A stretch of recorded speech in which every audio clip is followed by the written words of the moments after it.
Sipiika Rebecca Kadaga olubu lw'ebigere asoose kuluwubako wambaka wa Kampala Central Mohammed Nsereko nga noono naye yatuusibwako obuvune ku lunaku ab'ebyokwerinda lwe baalumba Palamenti okufulumya ababaka be baayita abajeemu.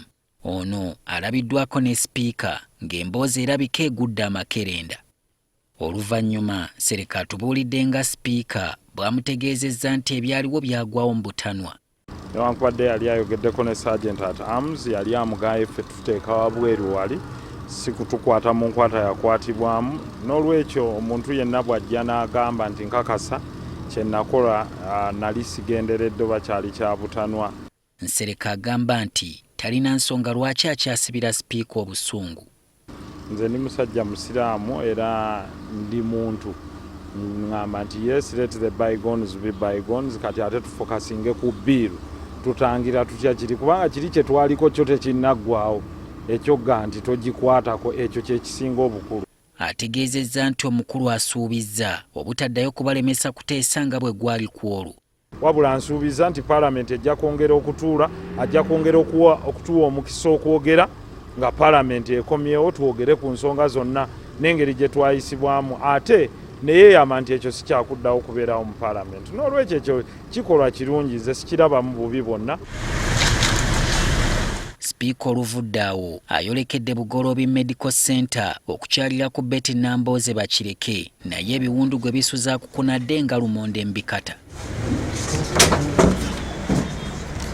Omulundi gwe twasembayo okukyalira ku mubaka ono twamuleka okukulumira Sipiika Rebecca Kadaga okumusuulirira n'atamulambula nako kyokka nga yavunaanyizibwa ku byamutuukako.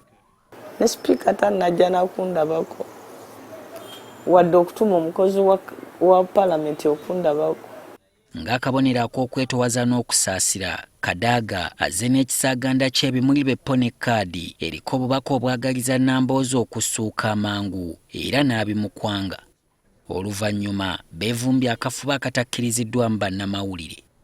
Abafamire bategeezezza nga Sipiika bw'akkiriza ebiwandiiko ebikwata ku mulwadde bireetebwe mu ofiisi ye ebikoleko Nambooze asobole okutwalibwa ebweru ayongere okujjanjabibwa.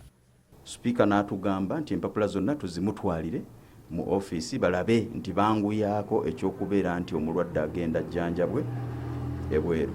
Omusawo amujjanjaba atubuulidde nti ddala kituufu b'obujjanjabi obwabwe bwakoma nga Nambooze alina kwongezebwayo. Treatment tumuwadde emala, so ndowooza tujja kuba tumwongerayo bweru.